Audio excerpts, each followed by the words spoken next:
I don't see a straight repeal as a likely outcome of this. But even in that case, managed care fundamentals are still fine, and they're up quite a bit. Most of the HMOs have left the exchanges anyway. You'll still see utilization for medical devices, and biotech sort of not connected to healthcare reform anyway.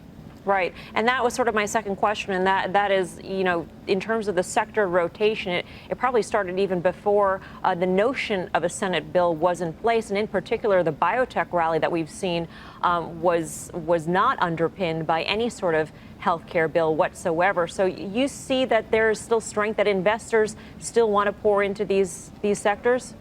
Yeah, I think it's going to be hard to repeat the first half. I mean, but the fundamentals are still really good, generally speaking, for the sector. And pretty much healthcare, other than tech, is the only game in town for any growth, organic. So, I don't see why people wouldn't want to come in. You have to be a little bit selective. You can't do it. Do I hear you correctly? Doesn't matter what happens in Washington. Do you think the sector's a buy? Or am I oversimplifying it? Yeah. Well, I'm oversimplifying it, but it's demographics is destiny, and regardless of what they do in Washington, and to be fair, at this point, the Republicans are down to doing very little, even if they pass their bill.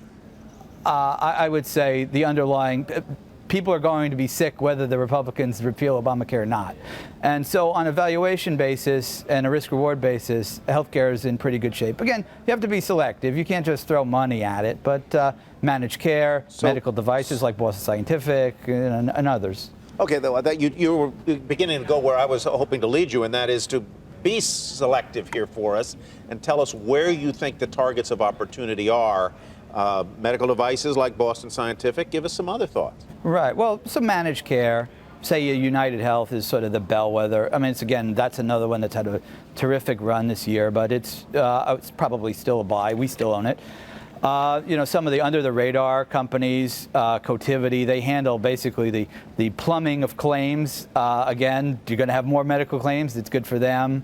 Health Equity does health savings accounts. Everybody, Democrats and Republicans, like health savings accounts. So that looks like a good future. Russ, can I ask you one more question about? I mean, I'm Sure. normally asking these questions about the FANG stocks, but I look at some of the forward PEs on these, like Health Equity's 93, Cotiviti is 51, Boston Scientific 88. I mean, not too expensive?